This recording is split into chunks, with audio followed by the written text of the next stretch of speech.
اگر کوئی تمہارا کوئی اپنا تمہارا ساتھ چھوڑ گیا ہے اور تم تکلیف برداشت نہیں کر پا رہے، اگر تم راتوں کو رو رہے ہو اور بنا سوئے دن گزار رہے ہو، اگر تمہیں لگتا ہے کہ اب سب ختم ہو گیا ہے، اگر تمہیں لگتا ہے کہ تم اس تکلیف سے کبھی پیچھا نہیں چھڑا سکو گے، اگر تمہیں لگتا ہے کہ اللہ تعالیٰ تم سے ناراض ہے اس لیے تمہیں دکھ میں ڈالا ہے، اگر تمہیں لگتا ہے کہ اللہ نے تمہیں اکیلا چھوڑ دیا ہے، وہ تمہاری بات نہیں سنتا، تمہیں جواب نہیں دیتا، اس کا مطلب یہ نہیں کہ تمہارا اللہ پر یقین کمزور ہے۔ اس کا یہ ہرگز مطلب نہیں کہ اللہ تم سے ناراض ہے۔ اس کا یہ مطلب بالکل بھی نہیں کہ وہ تمہارے آنسو نہیں دیکھ رہا۔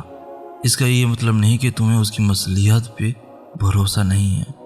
یہ تو تمہارے خالص احساسات ہیں، کیونکہ حضرت محمد مصطفیٰ صلی اللہ علیہ وآلہ وسلم بھی اپنی والدہ کی قبر پر روئے تھے۔ جب حضور پاک کا بیٹا دار فانی سے رخصت ہوا تب آپ بھی بہت غمگین ہوئے تھے۔ حضرت یعقوب علیہ السلام نے اپنے بیٹی کی جدائی میں کئی ماہ و سال گزارے تھے اور دکھ سے رو رو کر ان کی آنکھیں چلی گئی تھیں۔ حضرت ذکر علیہ السلام کو بیٹی کی خواہش نے افسردہ کیا۔ دکھ کمزور ایمان کی نشانی نہیں ہے، ہو سکتا ہے کہ یہ خدا کا اشارہ ہو تمہیں اپنی کھوج میں لگانے کا، اللہ کو تلاش کرنے کا، اللہ کی اور قریب کرنے کا۔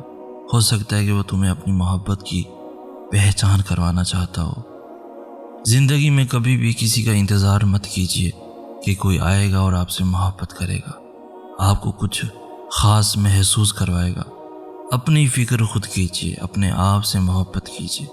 کبھی خود ہی خود کو VIP پروٹوکول دینا چاہیے۔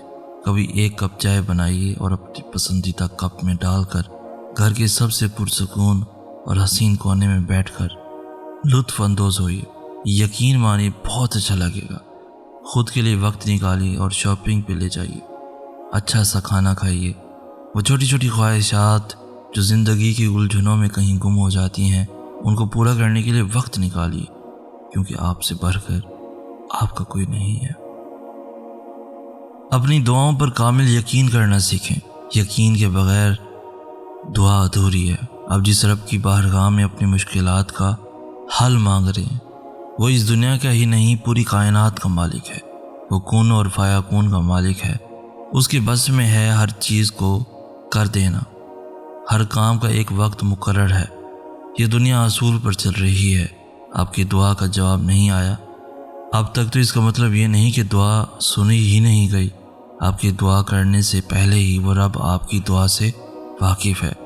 بس ابھی جو آپ مانگ رہے ہیں وہ آپ کے لیے فی الحال ٹھیک نہیں ہے۔ شاید اس سے بہتر آپ کو ملنا ہو۔ وہ آپ کی مدد بھی کرے گا اور خواہشات کو بھی پورا کرے گا، مگر تب جب وہ آپ کے حق میں بہتر ہوں گے۔ اس کی عطا پر شک نہ کریں ذرا بھی، کیونکہ اگر آپ اس کی مدد مانگ رہے ہیں تو یقین کریں اس کی مدد آپ کو ضرور نصیب ہوگی انشاءاللہ۔ میں تسلیم کرتا ہوں اپنا ہر گناہ، تو بخش دے مجھے۔ دیکھ تو رحیم ہے، تیرے در سے خالی گیا تو تیری رحمت پہ سوال نشان لگ جائے گا، اور تو کسی کو بے نیاز نہیں لوٹاتا۔ یہ تیری شان کے خلاف ہے۔ میری ندامت وقتی اور جھوٹی سہی، تیری رحمت تو پائیدار، ہمیشہ رہنے والی اور سچی ہے۔ میرے مالک، میں تیری آزمائش کے قابل نہیں، مجھے بس معاف کر دے۔ اپنے خزانوں سے اپنے قرب کا سکہ دے دے۔ اپنی رحمت کی وسیع چادر سے فقط ایک کونا اتنا سا کہ میرے گناہ، میری ذات، میری نافرمانی سب چھپ جائیں۔ عطا کر دے مولا، میں تیرے بندوں کو معاف کرتا ہوں، تو مجھے معاف کر دے۔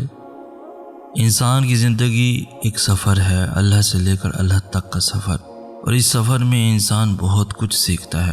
کچھ خوبصورت چیزوں سے سامنا ہوتا ہے اور کچھ چیزیں دل کو ریزہ ریزہ کر جاتی ہیں۔ ایسا لگتا ہے کہ دل کے ٹکڑے کبھی جڑ ہی نہیں پائیں گے۔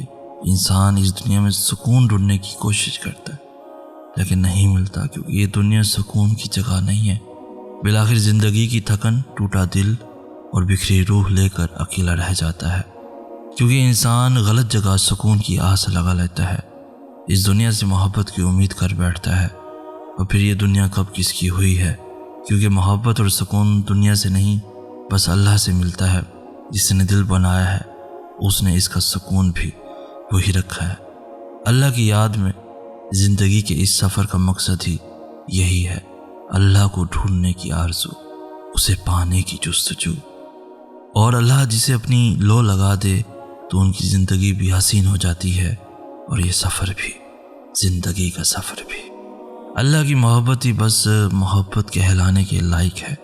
آپ اگر کسی انسان کے چھوڑ جانے یا دھوکہ دے جانے کی وجہ سے خود کو اذیت دے رہے ہیں تو آپ بہت غلط کر رہے ہیں۔ آپ کسی کے انتظار میں ہیں جو آپ کو دھوکہ دے کر اپنی زندگی میں خوش ہے، اس کا انتظار ہے آپ کو۔ اس نے آنا ہوتا تو جاتا ہی کیوں؟ اور اگر آ بھی جائے گا تو کیا وہ پھر دھوکہ دے گا؟ انسان کبھی بھی سکون نہیں دے سکتا۔ سکون دینا انسان کے بس میں ہے ہی نہیں۔ سکون، راحت بس وہ اللہ ہی دے سکتا ہے۔ آپ سے آپ کا رب اتنی محبت کرتا ہے جس کا کوئی شمار ہی نہیں، اور آپ ایک ناقدر انسان کے لیے خود کو بے مول کیے بیٹھے ہیں۔ اس رب کی محبت آپ کو اس اذیت میں رہنے نہیں دے گی، مگر آپ کو خود بھی کوشش کرنی ہوگی۔ اپنی زندگی پر غور کریں، کیا آپ کے رب نے ہر بار آپ کو مسائل سے نہیں نکالا؟ آپ کی لاکھ نافرمانیوں کے بعد بھی اس نے آپ سے منہ نہیں موڑا۔ وہ آج بھی آپ کی توبہ کے انتظار میں ہے، آپ کے پلٹ آنے کے انتظار میں ہے۔ تو پھر جائیں اس رب کی محبت کی طرف، اور انسانوں کی محبت کے پیچھے بھاگنا چھوڑ دیں، کیونکہ رب کی محبت کے آگے انسانوں کی محبت کوئی حیثیت ہی نہیں رکھتی۔ مصیبت پڑتے ہی فوراً دائیں بائیں نہیں بھاگتے۔ ایک کو کال، دوسرے کو میسج، تیسرے شخص سے فریاد، چوتھے کی منت نہیں کرتے۔ انسانوں کے پیچھے نہیں بھاگتے۔ انسانوں سے مدد ضرور مانگیں، لیکن پہلی مدد اللہ سے مانگی جاتی ہے۔ جب بھی مصیبت پڑے پہلے وضو، پھر وہ نفل نماز، پھر دعا، کیونکہ سب سے پہلے آپ نے اللہ سے مدد مانگنی ہے، اللہ سے کانٹیکٹ کرنا ہے۔ انسانوں سے کانٹیکٹس، پیسہ، کوشش، یہ سب بعد میں آئے گا، پہلے رب آتا ہے۔ ہماری گنتی الٹی چلتی ہے، ہم پہلے انسانوں کی طرف بھاگتے ہیں۔ وہ امید دلا دیں تو ہم سکون میں آ جاتے ہیں، وہ امید نہ دلائیں تو ہم مزید انسانوں کی طرف بھاگتے ہیں، اور اگر کچھ نہ بنے تو ہم اللہ سے دعا مانگتے ہیں، اور پھر انسانوں سے رابطہ کرتے ہیں۔ اور اب جس نے آسمان اور زمین جیسے بڑے بڑے کام کیے ہیں، وہ آپ کا چھوٹا سا کام نہیں کروا سکتا کیا؟